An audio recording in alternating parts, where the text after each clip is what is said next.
Ate Glory Pibonsa. Umo na alabalan ayang taon. Ang tugtugin sa tayo, sister. Abot tayo may 100 years. Dan wala ni 100,000 yun. 100,000 tayo. Amin naman. Dan lanan niya. Kayo na stress. Relax naman.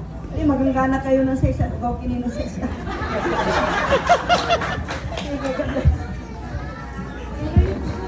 Thank you, Nanay Alice. Next naman, Auntie Sonia. Yes, please.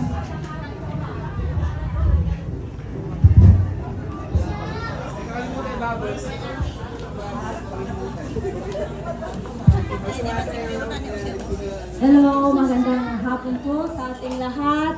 At tayo ay dito upang batiin natin ang ating sister, ang ating ate.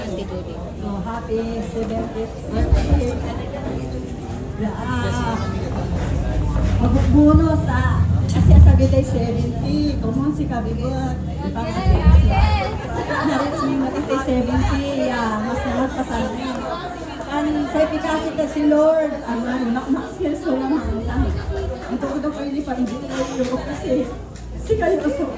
Ito ay ate.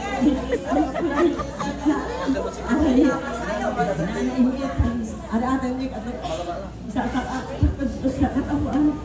Wala siya wala rin. Sigaras po na asin dyan. Agad isang salamat. Isang salamat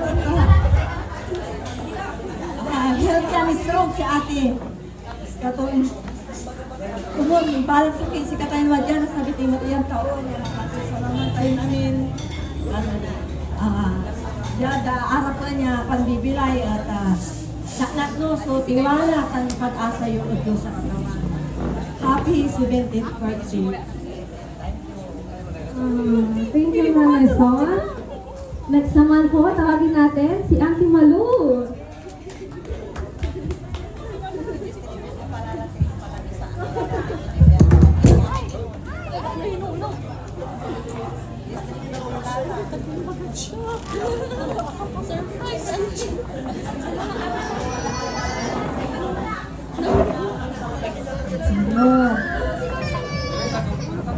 Happy birthday.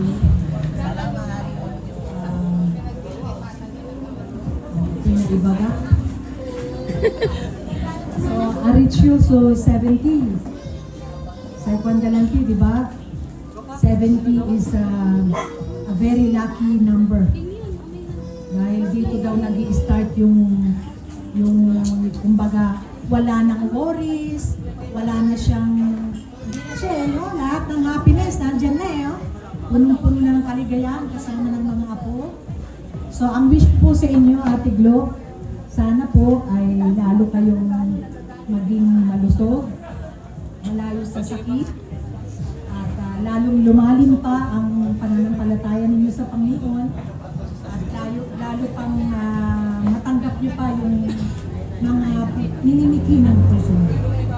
I wish you all the best, Ate.